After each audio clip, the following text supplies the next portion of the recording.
Histoire des cristaux et métaphysique. Les cristaux ont été utilisés dans les civilisations antiques pour leurs propriétés curatives et métaphysiques. Il existe des preuves archéologiques que les premiers hommes utilisaient les cristaux dans leur système métaphysique de croyance.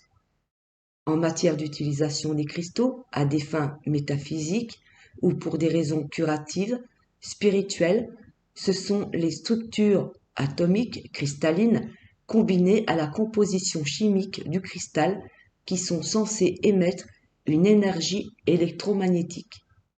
C'est cette énergie qui donne au cristal sa puissance de guérison. La guérison peut être spirituelle et ou physique via la guérison du spirituel. Les cristaux, pierres de guérison, viennent de notre terre-mère, qui est une source de spiritualité dans beaucoup de systèmes de croyances. Les cristaux sont principalement créés depuis le magma ou noyau central de la Terre.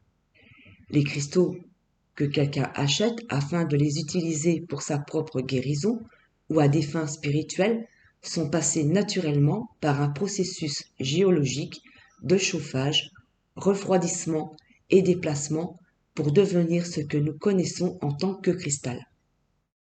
Le champ d'énergie réel d'un cristal est influencé par sa forme géologique, sa couleur et sa vibration subtile. Chaque cristal est composé d'une structure cristalline minuscule qui émet de l'énergie, de la fréquence ou des vibrations en raison de son mouvement atomique constant. La densité du cristal, tout comme la radiation de lumière à travers le cristal, joue également un rôle dans les caractéristiques spirituelles et de guérison, tout comme sa couleur. Depuis les premiers jours, hommes et cristaux ont été en connexion symbiotique.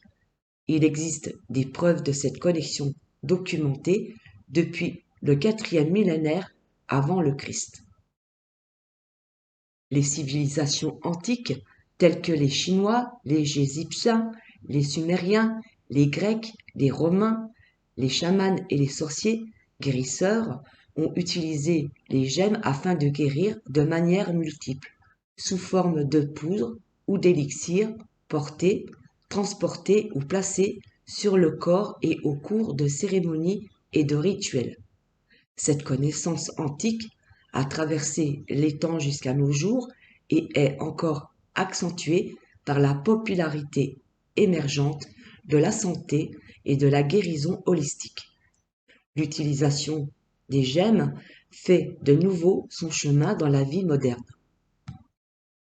Les cristaux ont été utilisés sous 3 formes basiques à des fins métaphysiques.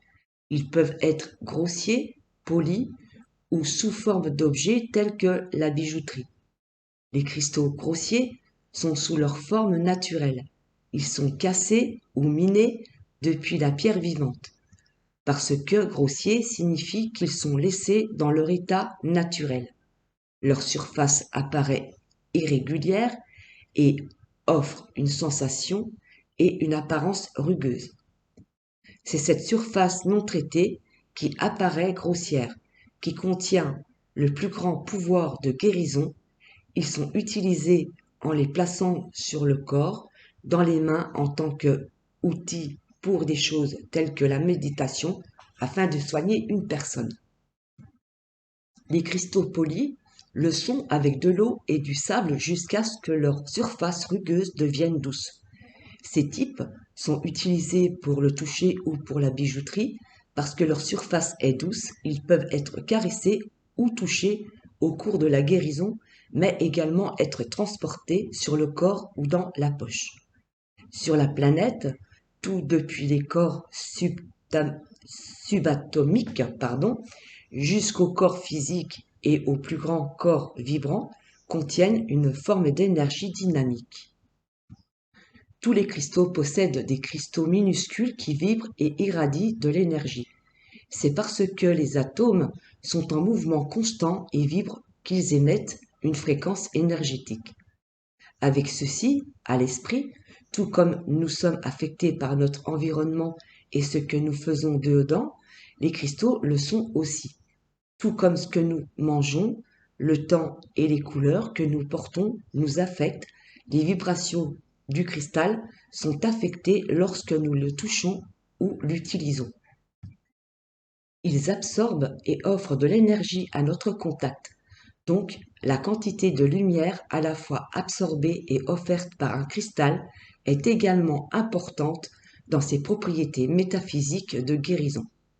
La couleur et la propriété du cristal résonnent avec le système énergétique du corps humain, créant un effet basé sur les caractéristiques uniques de guérison de ce cristal. Ils peuvent harmoniser à la fois la personne et l'environnement lorsqu'ils sont utilisés correctement. La guérison par les cristaux, également appelée thérapie par les cristaux, est une médecine vibratoire. Cela signifie qu'elle tombe dans une catégorie de grande variété de systèmes de guérison alternatifs, naturels ou holistiques. Ces systèmes intègrent également des composants spirituels et métaphysiques dans le processus de guérison. La médecine vibratoire intègre l'utilisation des forces vitales appelées ki ou prana et essaie de créer équilibre et harmonie à l'intérieur de la personne et à l'intérieur de son environnement afin de promouvoir une existence saine. La médecine vibratoire suppose que la maladie et la dissonance sont largement dues à une forme de déséquilibre qui entrave le flux de la force de vie. Lorsque nous avons des blocages, que ce soit dans notre corps, notre esprit ou notre environnement, nous ne sommes pas en équilibre avec la force vitale. C'est le terreau de toutes les maladies. Les cristaux sont un remède à beaucoup de ces problèmes.